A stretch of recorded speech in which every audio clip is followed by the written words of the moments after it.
இன்னைக்கு கடவுளுடைய வார்த்தை என்ன அப்படின்னா, என்ன வார்த்தை இன்னைக்கு கடவுளுடைய வார்த்தை? இன்னைக்கு கடவுளுடைய வார்த்தை என்ன வார்த்தை? என் திராட்சை செடியே, என் திராட்சை செடியே. திராட்சை செடி எத்தனை பேர் பார்த்திருக்கீங்க? திராட்சை செடி எத்தனை பேர் பார்த்திருக்கீங்க? பாலாயா மட்டும் தான் கை தூக்குறாரு, திராட்சை செடி பார்த்திருக்கேன். திராட்சை செடி. இப்ப கண்ணை மூடி ஒரு நிமிஷம் யோசிச்சுக்கோங்க, நீங்க தான் அந்த திராட்சை செடி, நீங்க தான் அந்த திராட்சை செடி அப்படின்ற நினைப்போட இந்த வார்த்தையை கேளுங்க. நிச்சயமாகவே உங்க வாழ்க்கை எப்படிப்பட்ட திராட்சை செடியா இருக்கு அப்படின்றத நாம தெரிஞ்சுப்போம். இப்ப திராட்சை செடிகள் எப்படி இருக்கும் தெரியுமா? பார்க்கறதுக்கு அழகா பந்தல்ல போட்டு அருமையா பச்சை பசேல்னு ஒரு போர்வை விரிச்சா மாதிரி இருக்கும். எப்படி நிலத்திற்கும் பூமிக்கும் நடுவுல ஒரு போர்வை விரிச்சா மாதிரி இருக்கும். அதுல அருமையா என்ன இருக்கும்? கனிகள், பழங்கள். நம்ம ஊர்ல இருக்கிற திராட்சை செடி மாதிரி இருக்காது. இஸ்ரேல் தேசத்துலாம் திராட்சை செடிகள் கொடிகள்லாம் பார்த்தோன்னா இந்த ஆல்ட்ரு சைஸ்லாம் இருக்குமா திராட்சை கொடிகள்.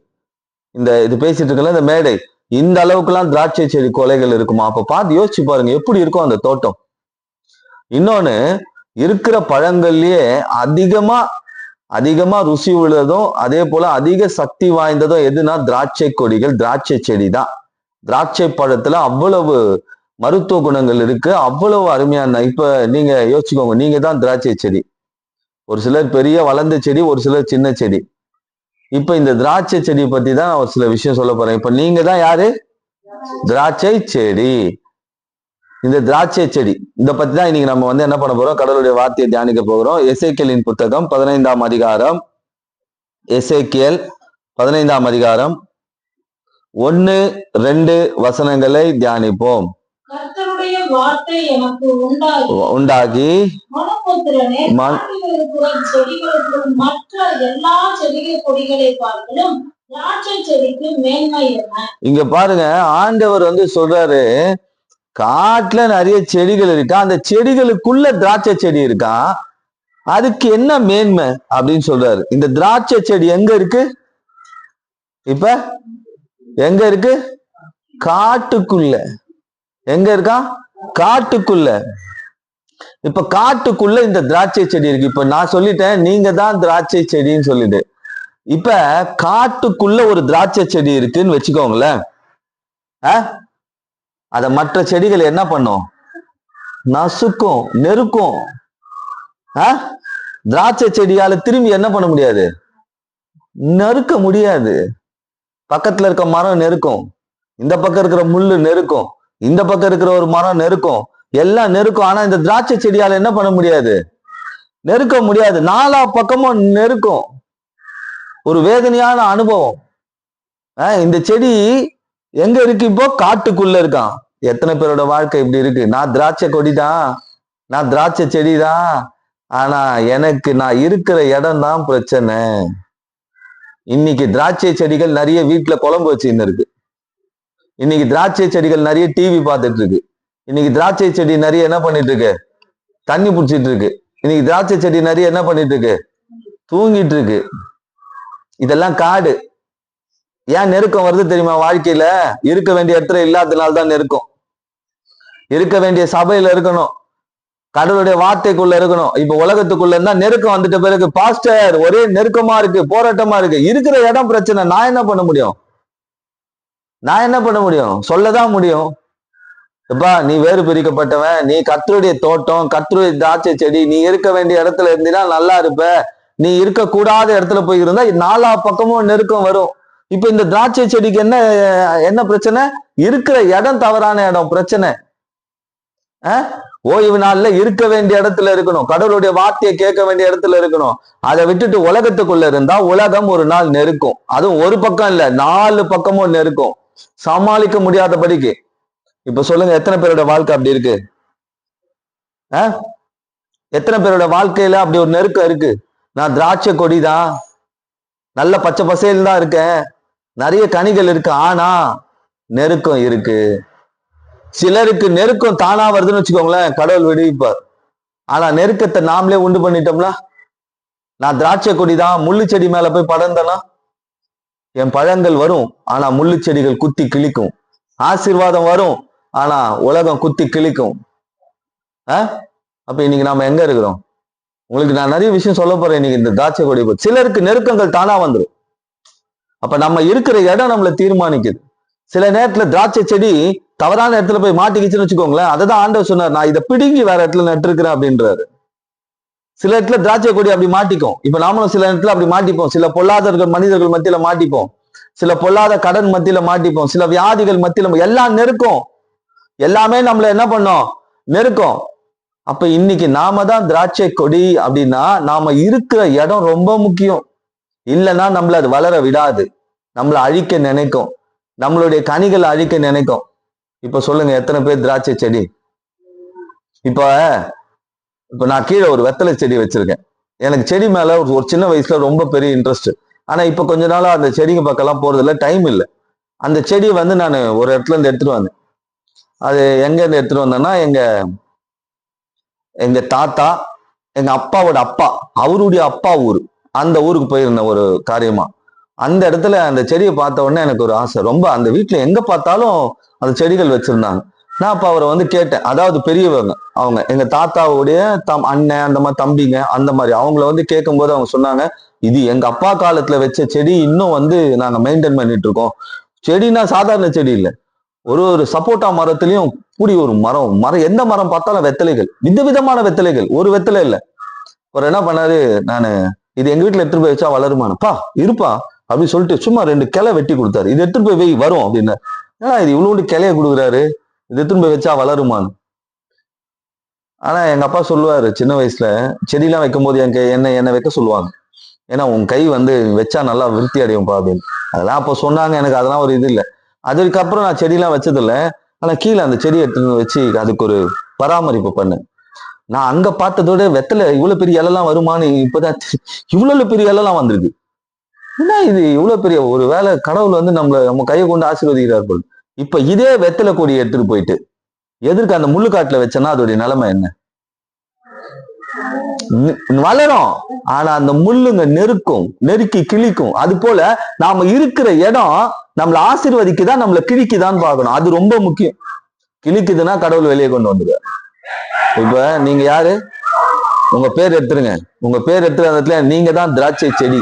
நீங்க இருக்கிற இடம் தான் உங்களை தீர்மானிக்கும். நான் அடிக்கடிக்க தான் சொல்லுவேன், நீங்க இருக்கிற இடம் உங்களை தீர்மானிக்கும். நீங்க பிளாட்ஃபார்ம்ல இருக்க போறீங்களா இல்ல ஷோரூம்ல இருக்க போறீங்களா? நீங்க வீட்டுக்குள்ள இருக்க போறீங்களா இல்ல வீட்டுக்கு வெளியே இருக்க போறீங்களா? ஒரே இட்லி தான். ஒரு இட்லி நம்ம மெயின்ல போனா என்ன ரேட்டு? 10 ரூபாவா? ஒரு ஃபுட் ரிவ்யூல வந்து ஒரு இது பார்த்தேன். அது என்னது, ஏதோ ஒரு ரெஸ்டாரண்ட், பெரிய ரெஸ்டாரண்ட். அதுல வந்து 2 இட்லி, அதுக்கு வந்து சாம்பாருக்கு வந்து ஏதோ ஒன்று பெரிய ரெசிபி போட்டு, அது சாம்பார் ஆக்சுவலா அதுக்கு பெரிய ரெசிபி போட்டிருக்கேன். அதோட பிரைஸ் எவ்வளோன்னு கேட்டோம்னா 600. இருக்கிற இடம் தீர்மானிக்குது நம்மள. நம்ம இருக்கிற இடம். நாம ஓய்வு நாள்ல ஞாயிற்றுக்கிழமையில இன்னைக்கு ஆராதனை நடக்குதுன்னா, இன்னைக்கு கடவுள் என்கிட்ட பேச போறாருன்னா, இந்த செடிக்கு அவர் உரம் போட போறாரு, இந்த செடிக்கு அவர் தண்ணி ஊத்த போறாரு, இந்த செடி இன்னும் வளர வைக்க போறாரு. அப்ப நிறைய வாழ்க்கையில இன்னைக்கு நான் வளர்ந்தா மாதிரி இருக்கும், ஆனா 2 மாசம் கழிச்சு 1 மாசம் கழிச்சு ஒரு பெரிய நெருக்கடி வரும். அப்ப தெரிஞ்சுக்கலாம் நம்ம ஓய்வு நாள்ல இருக்க வேண்டிய இடத்துல இல்ல, நம்ம காட்டுக்குள்ள போய் உட்காந்து இருந்ததுனால இன்னைக்கு என்ன ஆச்சு, இருக்குது. அப்ப பாருங்க, இன்னைக்கு நீங்க எல்லாம் திராட்சை செடிகள், ஆனா காட்டுக்குள்ள இருக்கிற திராட்சை செடி தனிமை. ஆனா இந்த திராட்சை செடி தனியா இருந்ததுன்னு வச்சுக்கோங்க, என்ன பண்ணுவோம்? இப்ப நான் என்ன பண்றேன், செடி வச்சலாம், நான் இது வரைக்கும் தண்ணி எல்லாம் ஊத்துறதே இல்லை, வீட்டுலதான் ஊத்துறாங்க. அது சும்மா அப்படியே மெயின்டைன் பண்ணி பார்த்துட்டு இருக்கேன்னு வச்சுக்கோங்க. சரி, அது என்னதான் அதுல இருக்கு பார்ப்போம் அப்படின்னு. இப்ப பாருங்க, இந்த செடி தனியா இருந்ததுன்னா என்ன பண்ணுவாங்க, உரம் போடுவாங்க, தண்ணி ஊத்துவாங்க, அதை பார்த்து வேலி அடிச்சு பாதுகாப்பாங்க. ஆனா இப்ப இது எங்க போய் மாட்டிக்கிட்டு இருக்கு? காட்டுக்குள்ள. நிறைய பேரோட வாழ்க்கை இப்படிதான் போய் மாட்டிக்கிறது. ஆனா கடவுள் வேறு பிரிக்கணும்னு நினைக்கும் போது வெளியே வந்துடணும். அப்பதான் நம்ம வாழ்க்கை ஆசீர்வாதமா இருக்கும். சரி, இப்ப இப்படி காட்டுக்குள்ள ஒரு திராட்சை செடியா மாட்டிக்கிட்டா அது நிலவரம் என்ன? அது தெரியணும்ல. நம்ம மாட்டிக்கிட்டா நம்ம நிலவரம் என்ன? கடவுள் உங்களை வந்து நல்ல நற்குல திராட்சை செடியா தான் வைக்கணும்னு முயற்சி, அவரோட முயற்சி அதுதான், அவருடைய எண்ணம் அதுதான். ஆனா நாம போய் காட்டுக்குள்ள மாட்டிக்கிட்டோம்னு வச்சுக்கோங்க, நம்ம வாழ்க்கை என்ன ஆகுது, நெருக்கப்படுகிறது, 4 பக்கமும் நெருக்கும். இப்ப இந்த திராட்சை செடி கர்த்தருடைய தோட்டத்துல இருந்தா எப்படி இருக்கும், அது 2வது. ஆனா இந்த காட்டுக்குள்ள இருக்கும்போது இது என்னவாகும், அந்த திராட்சை செடி என்னவாகும், அதை தான் சொல்ல போறேன். அதே எசேக்கியேலின் புத்தகம் 15ஆம் அதிகாரம் 3வது வசனத்தை வாசிங்க. யாதொரு வேலை செய்ய அதிலே ஒரு கட்டை எடுக்கப்படணும். ஆஹ் யாதொரு தட்டு முட்டை தூக்கி வைக்கும்படி ஒரு முளையை அதனால் செய்வார்கள். பாருங்க, இந்த திராட்சை செடியில இருந்து ஒரு கட்டையை எடுத்து ஒரு டேபிள் செய்ய முடியுமா, ஒரு பெஞ்சு செய்ய முடியுமா, அது மேல ஒரு பாத்திரத்தை வைக்க முடியுமான்றாரு ஆண்டு. பாருங்க, காட்டுக்குள்ள இருக்கிற திராட்சை செடியோட கதை எப்படி இருக்கா, அதால 10 பைசா பிரயோஜனம் இல்லைன்றாரு. என்ன சொல்றாரு, இந்த செடி எப்படி இருக்கான், ஒரு கட்டை எடுத்து வைக்க முடியுமா, அதுல ஒரு தட்டு முட்டை தூக்கி வைக்க முடியுமா, அதுல முளைய அதனால செய்வார்களா. அப்ப திராட்சை செடி காட்டுல இருக்கிற திராட்சை செடியா இருந்ததுன்னா காட்டுக்குள்ள நெருக்கிற திராட்சை செடினால பிரயோஜனமே இல்ல, 10 பைசாக்கு அது பிரயோஜனம் இல்லைன்றார். அப்ப இந்த திராட்சை செடி எங்க இருக்கணும், கடவுள் இடத்துல இருக்கணும். இயேசு எனக்கு தோட்டக்காரனா இருக்கணும், இயேசு எஜமானனா இருக்கணும். அப்ப நான் என்ன பண்ணுவேன், செழித்து வளருவேன். அவர் என்னை பாதுகாப்பார், அவர் என்னை வேலி அடிப்பார், அவர் எனக்கு ஜீவ தண்ணீரை கொடுப்பார், அவர் வாக்கு தத்தங்களை கொடுத்து என்னை வளர செய்வார், நான் மற்றவர்களுக்கு கனி கொடுக்கலாம் இருப்பேன். ஆனா நான் இப்ப எங்க இருக்கிறேன், காட்டுக்குள்ள. இப்ப வேலைக்கு அனுப்புறாங்கன்னு வச்சுக்கோங்க. இப்ப பிள்ளைங்க வளர்ந்துட்டாங்க, வீட்டுல கணவன் வேலைக்கு போறாங்க, அப்படி வேலைக்கு அனுப்புறோம். சரி, அவர் வேலைக்கு போயிட்டாரு, 10 மணிக்கு நினைச்சிருப்போம். அவர் வேலைக்கு போறோம், பார்க்ல போய் உட்காந்துருந்தா அப்படிதான் திராட்சை செடி. இதே நான் வேலையில போய் உட்காந்து ஆசீர்வாதம். அதுதான் நான் திருச்சபையில கடவுளுடைய வார்த்தைக்குள்ள என்ன ஓய்வு நாள்ல நான் என்ன ஒப்பு கொடுக்கும் போது என் வாழ்க்கை நல்லா பூக்கும், கனி கொடுக்கும், பாதுகாக்கப்படும், ஆசீர்வாதமா இருக்கும். இதே நான் காட்டு உள்ள போய் உட்காந்தா ஒரு நாள் அது நெருக்கி ஏகும். அப்ப இந்த திராட்சை செடி எதுவுமே பிரயோஜனப்படாம இருக்கான் காட்டு உள்ள இருக்கிறதுனால. அப்ப நாம இன்னைக்கு இயேசுக்கு பிரயோஜனப்படுகிறவர்களா இருக்கிறோமா, பிரயோஜனப்படாதவர்களா இருக்கிறோமா? சொல்லுவாங்களே, இப்ப காலேஜுக்கு போறோம்னு வச்சுக்கோங்க, எடுத்துப்போம் உதாரணத்துக்கு. இப்ப படிக்கிற பசங்க இருப்பாங்க, ஓகே. சில படிக்கிற பசங்களை தன்னை தனிமைப்படுத்திப்பாங்க. சில படிக்காத ஒரு கேங் இருக்கும், அந்த கேங்லயே போய் 10 நாள் உக்காந்தோன்னு வச்சுக்கோங்க, அவ்வளவுதான். அது நம்மள நெருக்கி ஏவி நம்ம படிப்பை காலி பண்ணிடும். கரெக்டா? நல்லா படிச்சிருந்த பையங்க, நல்ல கேரக்டருங்க, சேராத சகவாசம் சேர்ந்து இப்படி பாலா போச்சு. அப்படி ஒரு MBA பையன் இந்த பக்கம் சுத்திட்டு இருக்கான். ஒரு நல்ல குடும்பத்துல சொந்த வீடு, நல்ல கல்யாணம் பண்ணி வச்சாங்க. அந்த பையன் சகவாசம் சரியில்லை, MBA படிச்சவன் இப்ப என்ன பண்ணிருக்கான், இந்த பக்கம் சுத்துறான், அந்த இது வேலைக்கு போறான், ஃபுல்லா போதை, நல்ல ஃபேமிலி. ஆனா பையன் வாழ்க்கை, காலேஜ் தான் போகும்போது அவளை டிப்டாப்பா போவான், நல்லா நானே பார்த்திருக்கேன். அவன் என்னடானா இப்ப ஒரு அரகுற ட்ரெஸ் லுங்கி கட்டிட்டு 4 கூட சுத்துறவங்களா பார்த்தோன்னு வச்சுக்கோங்க, ஒன்று சேர்க்க. அப்ப இந்த திராட்சை செடி இப்ப காட்டுக்குள்ள இருக்கும்போது என்னத்துக்கு ஆகாது, ஒரு 10 பைசா பிரயோஜனம் கிடையாது. இப்ப சொல்லுங்க, நம்ம திராட்சை செடியா இருக்கிறோம், எங்க இருக்கிறோம்? அதுக்குதான் நான் சொல்றது, ஞாயிற்றுக்கிழமையில பிரேயரா 1.5 மணி நேரம் கடவுள் கிட்ட கொடுத்துருங்க நீங்க. ஏன்னா திராட்சை செடி வச்ச உடனே கனி தராது. கரெக்டா? அப்ப இன்னைக்கு என் வாழ்க்கையில நான் ஒரு விதைப்பை வச்சிருக்கேன்னா, எனக்கு அது அறுவடை வேணும்னா நான் எங்க இருக்கணும், கடவுளுடைய வார்த்தைக்குள்ள இருக்கணும். ஏன்னா என்னை வளர செய்கிறவர் இயேசு. சரி, இன்னொரு வசனத்தை கூட வாசிப்போம். அது எசேக்கியேல் 15ஆம் அதிகாரம் 3ல இருந்து 5 வசனங்களை வாசிப்போம். ஒரு வேலைக்கும் பிரயோஜனப்படாது. அடுத்தது,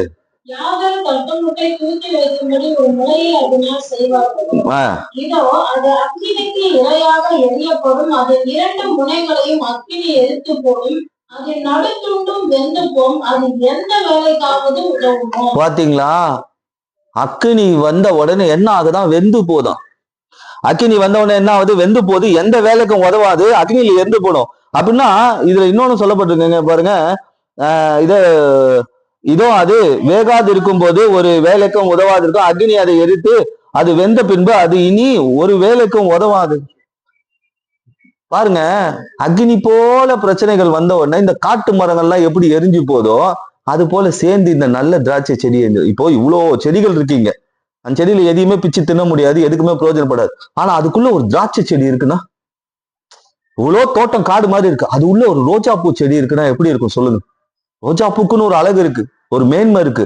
அது போலதான் அந்த திராட்சை செடிக்கு நமக்கு ஒரு மேன்மை இருக்கு. இயேசு அறிந்த நமக்கு ஒரு மேன்மை இருக்கு. ஆனா நம்ம இருக்கிற இடம் தான் நம்மளை தீர்மானிக்குது. கரெக்டா? இப்ப பாருங்க, அக்கினி சோதனை வந்தவன, போராட்டம் வந்தவன அப்படியே வாடி ஒண்ணுமே இல்லாத போயிடும். அப்புறம் மூஞ்ச தொங்க போட்டோம் சபையில, பாஸ்டர்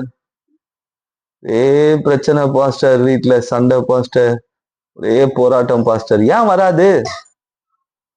தோட்டத்துல இருக்க வேண்டிய ஆளு போய் முள்ளு செடி மத்தியில காட்டுல இருந்தா என்ன ஆகும்? இப்ப பாருங்க, இந்த செடியோட நிலவரம் என்ன? முதலாவது நான் என்ன சொன்னேன், எதுக்கும் உதவாத ஒரு செடியா இருக்கு. இருக்க வேண்டிய இடம், நாம சந்தன மரமாவே இருந்தாலும் இருக்க வேண்டிய இடத்துல இருந்தாதான் நமக்கு மதிப்பு. பாருங்க, இருக்கிற இடம் சரியில்லை. ரெண்டாவது அக்கினி பிரச்சனை, போராட்டங்கள் வந்தாலும் பொசுங்கி போயிடுது. அடுத்தது பாருங்க, அதே எசேக்கியேல் 17ஆம் அதிகாரம், எசேக்கியேல் 17ஆம் அதிகாரம் 10வது வசனம்.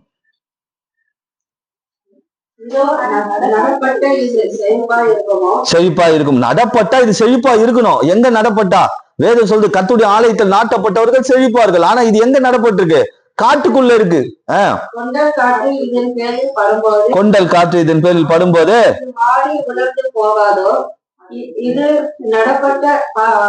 பாத்திகளில் வாடி போகும் என்று கர்த்தராகிய ஆண்டவர் உரைக்கிறார் என்று சொல். கொண்டல் காற்று இதன் பேரில் படும்போது இது வாடி உலர்ந்து போகுமா? கொண்டல் காற்றுனா இன்னைக்கு என்ன தெரியுமா? அவமானம், நிந்தையான சொற்கள், ஒருத்தர் கல்லில் அடிக்கிறதோ, கொம்புல அடிக்கிறதோ, கட்டையில் அடிக்கிறதோ இல்லை, குற்றச்சாட்டுகள், அவமானம் எல்லாம் வரும்போது அப்படியே வாடி போய் உட்காந்து. திராட்சை செடி நிலைமை எப்படி பாத்தீங்களா? தாங்க முடியல. ஆனா இருக்க வேண்டிய இடத்துல இருந்தா அவமானத்தையும் தாங்கும், நிந்தையும் தாங்கும். ஏன்னா நான் இயேசுக்குள்ள இருக்கிற, என் நிந்தை அவர் மாற்றுவார், என் அவமானத்தை அவர் மாற்றுவார் என்ற நம்பிக்கை இந்த திராட்சை செடிக்கு இருந்திருக்கும். ஆனா இப்ப இந்த திராட்சை செடி இருக்கிற இடம் எங்க? காடு. ரெண்டாவது, அக்கினி வந்தாலும் இந்த செடி என்ன ஆகும்? பாழா போயிடும். மூணாவது பாருங்க, அவமானங்கள் இதெல்லாம் வந்த உடனே ரட்சிக்கப்பட்டிருப்பாங்க, இயேசுவை ஏத்துப்பாங்க, திருவிந்து எடுப்பாங்க. ஆனா போராட்டம் வரும், பிரச்சனைகள் வரும், நிந்தனைகள் வரும், அவமானங்கள் வரும். வரும்போது ஆனா ஸ்டடியா நின்றா நாம இயேசுக்குள்ள நாட்டப்பட்ட செடிகள். ஸ்டடியா இல்லைன்னா காட்டுக்குள்ள இருக்கிற செடி. இந்த காட்டுக்குள்ள இருக்கிற செடினா உலகத்துக்குள்ள இருக்கிற செடி. இப்ப சொல்லுங்க, உங்க திராட்சை செடி எங்க இருக்கு? நீங்க தான் திராட்சை செடி. எங்க இருக்கிறீங்க? எங்க இருக்கிறீங்க? கடவுளுக்குள்ள இருக்கணும். ஆனா தவறான இடத்துல போய் இருக்கும்பொழுது நம் வாழ்க்கை என்ன பண்ணுது? 4 பக்கமும் நெருக்கப்படும். உங்க ஆவிக்குரிய வாழ்க்கை, பூமிக்குரிய வாழ்க்கை எல்லாம் நெருக்கப்படும். அடுத்தது இந்த செடி அப்பயும் காட்டு உள்ள இருந்து வெளியே வரலன்னா என்ன ஆயிருக்கும்? ஒன்னுத்துக்கும் உதவாது, ஒன்னுத்துக்கும் பிரயோஜனம் இல்லாம போயிட்டு இருக்கும். அடுத்தது அக்கினி வந்தவன பஸ்பமா போவோம். அடுத்தது அவதூறு, குற்றச்சாட்டு, அவமானம், நிந்தனை இதெல்லாம் வந்தவன என்ன ஆகும்? பட்டு போகும். இப்ப இன்னைக்கு சொல்லுங்க, திராட்சை செடி எங்க இருக்கு? நீங்க எங்க இருக்கிறீங்க? அதான் முக்கியம். கிறிஸ்துவுக்குள்ள இருக்கிறேன்னு சொல்லிட்டு உலகத்துல இருக்கிறோமா?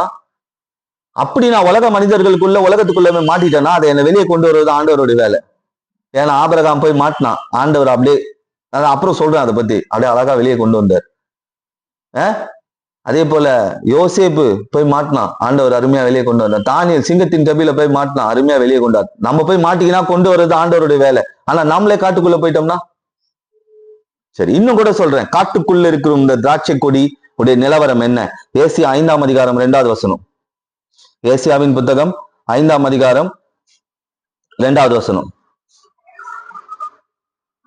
அதை வேலி அடைத்து அதிலுள்ள கற்களை பொறுக்கி அதிலே நற்புல திராட்சை செடிகளை நட்டு அதன் நடுவில் ஒரு கோபுரத்தை கட்டி அதன் ஆடையையும் உண்டு பண்ணி அது நல்ல திராட்சை பழங்களை தகுந்த காத்திருந்தார். அது ஒரு கசப்பான பழங்களை. பாத்தீங்களா?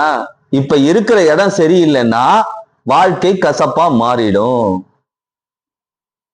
இப்ப நல்லாதான் இருக்கும். திராட்சை கொடி வளரும் போது நல்லா செழிப்பா படர்ந்து கிடந்து வளரும். ஆனா கனி கொடுக்கும் போது என்ன ஆகும்? காட்டு உள்ள இருக்கிற கசப்பு பழத்துல வந்துடும், உலகத்தின் கசப்பு வாழ்க்கையில வந்துடும், நமக்குள்ள இருக்கிற கசப்பு நம்ம பிள்ளைங்கிட்ட போயிடும். பாருங்க, இருக்கிற இடம் எப்படி தீர்மானிக்குது பாத்தீங்களா? இந்த செடி எங்க இருக்க வேண்டிய செடி?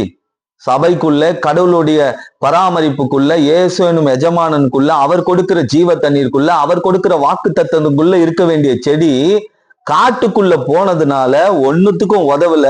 அக்கினி வந்து பச்சித்து போது. அதே போல வண்டல் காற்று, அவமானம், நிந்தனை, போராட்டங்கள் வந்தோடனே அழிஞ்சு போது. கடைசியில இது கனி கொடுத்தாலும் எப்படி கொடுக்குதான்? கசப்பான கனிகள். இன்னைக்கு ஆண்டவர் எத்தனை பேர் சபையில வந்து விசுவாசிங்க இருக்கிறாங்க, ஆனா பாத்தீங்கன்னா ரெகுலர் ஆப்சென்ட். காரணம் என்ன? எல்லாம் ஞானசானம் எடுத்துட்டாங்க, திருவிந்து எடுக்கிறாங்க, ஜபம் பண்ணுவாங்க, வேதம் வாசிப்பாங்க, எல்லாமே ஓகே, எல்லாமே ஓகே. ஆனா வாழ்க்கை எப்படி இருக்கு? கசப்பா இருக்கு. அப்ப வாழ்க்கை நாமளே கசப்பா மாத்திட்டோம். ஆண்டவரே, ஏன் எனக்கு கசப்பை கட்டளை இட்டு. இந்த ரூத்தோட மாமியார் பேர் என்னது? நெகோமி. சர்வ வல்லவர் என் வாழ்க்கையை கசப்பாய் மாற்றினார். ஆண்டவரா கசப்பா மாற்றினார். இந்த அம்மா திராட்சை தோட்டமா இஸ்ரவேல்ல நீ வந்து இருக்க வேண்டிய ஆளு, நீ மோவாப் தேசத்துக்கு போனதுனால கசப்பு வந்தது. அதை தான் நான் சொல்ல வரேன். கர்த்தருடைய வார்த்தைக்குள்ள, அவருடைய மகிமைக்குள்ள, அவருடைய பிரசன்னத்துக்குள்ள, அவருடைய வழி நடத்துதலுக்குள்ள இருக்க வேண்டிய ஆளு அந்த இடத்தை விட்டு இன்னொரு இடம் போன உடனே இதை பார்க்கலும் அது எனக்கு மேன்மையா தெரியுது, இங்க பஞ்சம் இருக்கு அது எனக்கு செழிப்பா தெரியுது, இங்க பொல்லாத மனிதர்கள் இருக்காங்க, அங்க இருக்கிறவங்க நல்லவங்களாவே தெரிறாங்க, ஆனா ரிட்டர்ன் கசப்பு. கசப்ப நாமளே தேடிக்கிட்டு ஆண்டவர் மேல பழி போட்டுற கூடாது. ஆண்டவர் என்ன சொல்றாரு பாருங்க, நான் அதை வேலி அடிச்சேன், அதை கற்களை பொறுக்குனேன், அதை நற்குல திராட்சை செடியை நாட்டுனேன், கோபுரத்தை கட்டுனேன், ஆலையை உண்டு பண்ணினேன், ஆனா வந்தது கசப்பு. உனக்கு நான் ஞானஸ்தானம் கொடுத்தேன், ஆலோசனை கொடுத்தேன், வாக்கு தத்தங்களை கொடுத்தேன், இந்த வருஷம் நீ இப்படி இருப்பேன்னு நான் சொன்னேன், உன் ஜப வாழ்க்கையை குறித்து பேசினேன், உன் ஆராதனையை குறித்து பேசினேன், எல்லாத்தையும் கேட்டுக்கிட்டேன், நீ காட்டுக்குள்ள போய் உட்காந்துக்கிட்டு கசப்பான பழங்களை தான் இப்ப தந்துகிட்டு இருக்கேன். கசப்பான பழம். இப்ப இந்த திராட்சை செடி பாத்தீங்களா, இருக்கிற இடம், நான் சொல்றேன் பாருங்க, நீங்கள் இருக்கும் இடம் உங்களை தீர்மானிக்கிறது. நான் இயேசுக்குள்ள இருந்தா ஒரு புது சிருஷ்டி ஆக்கப்படுகிறேன், என் வாழ்க்கை வணைந்து உருவாக்கப்படுகிறது. நான் களிமண்ணா இருந்தாலும் ஒரு பாத்திரமா என் ஆண்டவர் உண்டாக்குவார். ஆனா நான் இருக்கக்கூடாத இடத்துல இருந்தா என் வாழ்க்கை சிதைவதற்கு நான் தான் காரணம். ஒரு பெரிய மல்டிநேஷனல் கம்பெனி இருந்தாலும் சரி, அங்க 4 கஞ்சா குடிக்கிறவங்களோட போய் உட்காந்தா வாழ்க்கை காலி. கரெக்டா? இப்ப பாருங்க, இந்த திராட்சை செடிக்குன்னு ஒரு மேன்மை இருக்கு, உங்களுக்குன்னு ஒரு மேன்மை இருக்கு. அந்த மேன்மையை நாம என்ன பண்றோம்? இப்ப இன்னைக்கு ஒரு காரணம் சாக்கு போக்கு சொல்லிட்டு ரோட்ல சுத்திட்டு இருக்கோம்னு வச்சுக்கோங்க, நம்ம சர்ச்சுக்கு போறோம், கிறிஸ்டியன்னு தெரியும், எவனா ஒருத்தன் நறுக்குன்னு கேட்பான், இன்னைக்கு நாட்டிக மேட்ச சுத்தின்னு இருக்கிற அப்படின்வான். அப்ப யார் திரும்ப அங்க அசிங்கப்படுறது? இயேசு. இயேசு. இதுதான் கசப்பான பழங்களை தருவது. இப்ப இன்னைக்கு ஞாயிற்றுக்கிழமை ஆராதனை இருக்கு, நான் போய் 1 மணி நேரமாவது உட்கார்ந்துன்ற தீர்மானம் இருக்கு பாருங்க, அது உங்க கசப்பை மதுரமாய் மாற்றும், உங்க வாழ்க்கையில இருக்கிற கசப்பை மதுரமா மாற்றும். அதுதான் முக்கியம். அப்புறம் கசப்பு வந்த பிறகு, ஆண்டவரே கசப்பு வந்துச்சுன்னா திருப்பி மறுபடியும் ஆரம்பிக்கணும், அடிவேர்ல இருந்து எல்லாம் வேறு கிளையெல்லாம் கட் பண்ணி திருப்பி ஜபம், திருப்பி ஆராதனை, திருப்பி ஆண்டவருக்காக ஒப்பு கொடுக்கிறது. இப்ப நாம இருக்கிற இடம், நான் சொல்றேன் பாருங்க, உங்கள் ஐக்கியம் யாரோடு இருக்கு, அது ரொம்ப முக்கியம். இப்ப நான் சொன்னேன் பாத்தீங்களா, வெத்தலை கொடி வச்சேன்னு சொல்லி, இப்ப இதுல சைட்ல ரீப்பர் கட்டிங் வச்சிருக்கேன். அப்புறம் அதுல பார்த்தேன் பழைய காலத்து ஃபார்மேஷன் எப்படி இருக்கும் வெத்தலை கொடிகள் பார்த்து அதுக்கு ஒரு வழி பண்ணேன். இதே நானு பெரிய பெரிய வேப்ப கிளைகளை கொண்டு வந்து வச்சிட்டேன்னு வச்சுக்கோங்க, நாளைக்கு ஒரு வெத்தலையை எடுத்து வாயில போட்டோம்னா வெத்தலை எப்படி இருக்கும்? கசக்கும். யாரோடு சேர்க்கப்படுகிறோமோ அவர்களாய் மாற்றப்படுகிறோம். இயேசுவோடு சேர்க்கப்படுகிறவர்கள் இயேசுவாய் மாற்றப்படுகிறார்கள். இன்னைக்கு உலகத்தோடு சேர்க்கப்படுகிறோம், உலகமா தான் மாறுவான். உலகமா மாறின பிறகு கசப்பு வந்துடும், வாழ்க்கையில குடும்பத்துல கசப்பு வந்துடும், பிரச்சனைகள் போராட்டம் வந்துடும், அப்புறம் இயேசுவே இயேசுவே, அப்புறம் சாட்சியெல்லாம் பயங்கரமா வரும். அதுக்கப்புறம் பார்த்தோன்னா ஆளே வராது. ஏன்னா ஆண்டவரே என்ன மதுரமா மாத்திரிக்க, மதுரம் இல்லப்பா, இலெல்லாம் விட்டாச்சு, கனி வரும்போது தான் தெரியும் அது கசப்பா இனிப்பான்னு சொல்லி. இப்ப இந்த திராட்சை செடி எங்க இருக்கு? காட்டுக்குள்ள, 4 பக்கம் நெருக்கம், தவறான இடம். அடுத்தது என்னவா இருக்கு? இந்த திராட்சை செடி எங்க இருக்கு? எதுக்குமே உபயோகப்படாத ஒரு இடத்துல இருக்கு. அதுக்கடுத்து சொன்ன அக்னி வந்தவன என்ன ஆகும்? சாம்பல் ஆகுது. வண்டல் காற்று, அவதூறு, குற்றச்சாட்டுகள், போராட்டங்கள், நிந்தனைகள், அவமானங்கள் வந்த உடனே என்ன ஆகுது? இது உலர்ந்து போகுது. அடுத்தது சொன்ன ஆண்டவர் எல்லாத்தையும் மேன்மைப்படுத்தி வாழ்க்கையில் இருக்கிற போராட்டம், பிரச்சனைகள் எல்லாத்தையும் மாற்றி ஒரு ஆசீர்வாதத்தை கொடுத்த பிறகு இவங்க ஆண்டவருக்கு கொடுக்கிறது என்ன? கசப்பு. கசப்பு. சரி, இன்னொரு காரியத்தை கூட சொல்றேன். இந்த திராட்சை செடி நாம இருக்க வேண்டிய இடத்துல, இதெல்லாம் நான் எல்லாருக்கும் சொல்லல, தவறான ஐக்கியம், தவறான காரியத்துல போயின்னு இருக்காங்க பாருங்க, அவங்களுக்கு சொல்றேன், நமக்கு இது பொருந்தாது. இன்னைக்கு உலகபூர்வமான ஐக்கியத்துல இருக்காங்க பாருங்க, அவங்களுக்கு சொல்றேன். இன்னொரு காரியத்தை கூட சொல்றேன். எசேக்கியேல் 8ஆம் அதிகாரம் 17வது வசனம். எசேக்கியேல் 8:17. அப்பொழுது அவர் என்னை நோக்கி, மனுபுத்திரனே, இங்க பாருங்க, ஆண்டவர் சொல்றாரு, இத பாக்குறியா? இப்ப உங்களை பார்த்து ஆண்டவர் கேட்கிறாரு, அந்த காட்டுல இருக்கிற திராட்சை செடியை பாரு. இதோ யூதா வம்சத்தார் செய்கிற அருவருப்புகள் அற்பமான காரியம். இங்க பாருங்க, இந்த யார அதெல்லாம் ஓமையா சொல்றாரு பாருங்க, யூதா வம்சத்தார்லாம் அருவருப்பான காரியங்கள் எல்லாம் செய்யறாங்க. அவர்கள் தேசத்தை கொடுமையினால் நிரப்பி என்னை அடிக்கடி கோபம் ஊட்டுகிறார்கள். பாத்தீங்களா, அடிக்கடி கோபம் வந்துட்டான் ஆண்டவருக்கு. ஏன்னா நான் இவர்களை நல்ல திராட்சை செடியா வச்சா இவன் அடிக்கடிக்கு என்ன பண்றான்? வேற பொழந்துக்குன்னு போய் காட்டு உள்ள பூந்துக்கிறான். இதோ அவர்கள் திராட்சை கிளையை தங்கள் நாசிக்கு நேராக பிடிக்கிறார்கள். பாருங்க என்ன பண்றாங்கன்னா, திராட்சை கிளைகளை இப்ப இந்த கிளை எடுத்து நாசிக்கு நேராக பிடிக்கிறார்களாம். அப்படின்னா என்ன அர்த்தம் தெரியுமா? அந்த காலத்துல என்ன பண்ணுவாங்களாம், திராட்சை கிளைகளை எடுத்து நல்ல நெருப்பு மூட்டி, அந்த தணல் வரும் பாத்தீங்களா, இந்த அயன் பாக்ஸுக்கு எல்லாம் போட்ட, இந்த பிரியாணி எல்லாம் கொண்டாலாம் செஞ்ச உடனே கீழே அப்படியே நெருப்பு இப்படி இருக்கும் பாருங்க, அந்த மாதிரி இதுல திராட்சையோடைய கிளைகளை போடுவாங்க. போட்டுட்டு அதை எடுத்து மூக்காண்ட வைப்பாங்க. வச்ச உடனே அந்த புகை உள்ள போகும். உலகத்திலே ஹை கிளாஸ் போதையும் அது. எப்படி? ஹெராயின், கஞ்சா இதெல்லாம் ஒண்ணுமே இல்லையா. நான் சொல்றது அதுக்குன்னு இங்க திராட்சை கொடி பார்த்து, இந்த திராட்சை கொடிலாம் இல்ல, அதுக்குன்னு சில திராட்சை கொடிகள் இருக்கு.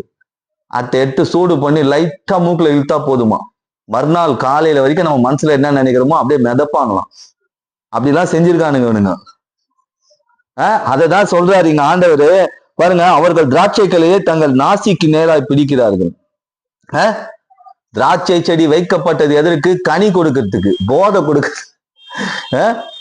இப்ப இன்னொரு சந்தேகமும் வரும் பைபிள்ல அப்போ திராட்சை ரசமோ இல்லைன்னா இதெல்லாம் எடுக்கக்கூடாதான்னு. பவுல் தீமோத்தேயுக்கு எழுதும்போது, உனக்கு உடல்நிலை சரியில்லை, அதனால நீ உன்னுடைய உடல்நலத்திற்காக இதை கொஞ்சம் எடுத்துக்கோ, அது நல்லது, அந்த காரியம் உனக்கும் தேவனுக்கும் முன்பாக இருக்கட்டும் சொல்லிட்டாரு ஒரே லைன்ல. ஆனா இவனுங்க ஹை கிளாஸா போறானுங்க, ஹெராயின் அப்படின்னு லெவலுக்கு அப்பயே பிளான் பண்ணிருக்கானுங்க. செடி எதுக்கு வைக்கப்பட்டிருக்கு? எதுக்கு வைக்கப்பட்டது? மகிமைக்கு வைக்கப்பட்ட திராட்சை செடி, சபையில இருக்க வேண்டிய திராட்சை செடி, கர்த்தருடைய வார்த்தைக்குள்ள இருக்க வேண்டிய திராட்சை செடி, ஜீவ தண்ணீரை பெற்றுக்கொள்ள வேண்டிய திராட்சை செடி, வாக்கு தத்தங்களை பெற்றுக்கொள்ள வேண்டிய திராட்சை செடி, பூத்து கனிகளை கொடுக்க வேண்டிய திராட்சை செடி இன்னைக்கு எங்க இருக்கு? உலகத்துக்குள்ள இருக்கு. உலகத்துக்குள்ள இருக்கிறதுனால என்ன ஆச்சு? ஒரு வேலைக்கும் பிரயோஜனப்படல.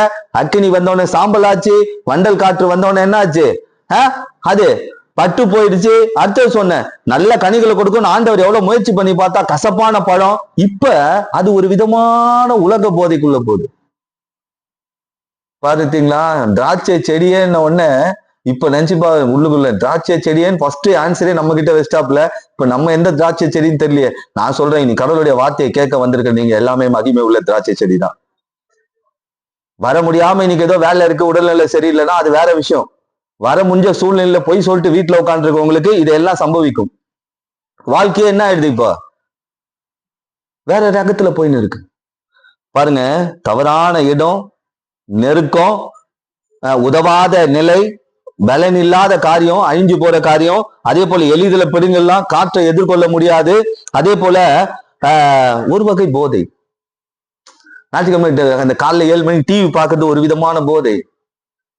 காலையில கறி குழம்பு வச்சு சுட சுட சாப்பிடுறது ஒரு விதமான போதை. காலையில நல்லா ஞாயிற்றுக்கிழமை தூங்கி 8 மணிக்கு எழுந்துக்கிறது அது விதமான போதை. போதைனா இந்த போதை இல்லை, இந்த போதை தான் தெரியாது, அந்த போதை தெரிஞ்சிடும். இப்ப நாம எப்படிப்பட்ட செடியா இருக்கிறோம்? இப்படிப்பட்ட திராட்சை செடியா ஒரு நேரத்தில் நாமளும் இப்படிதான் இருந்தோம்.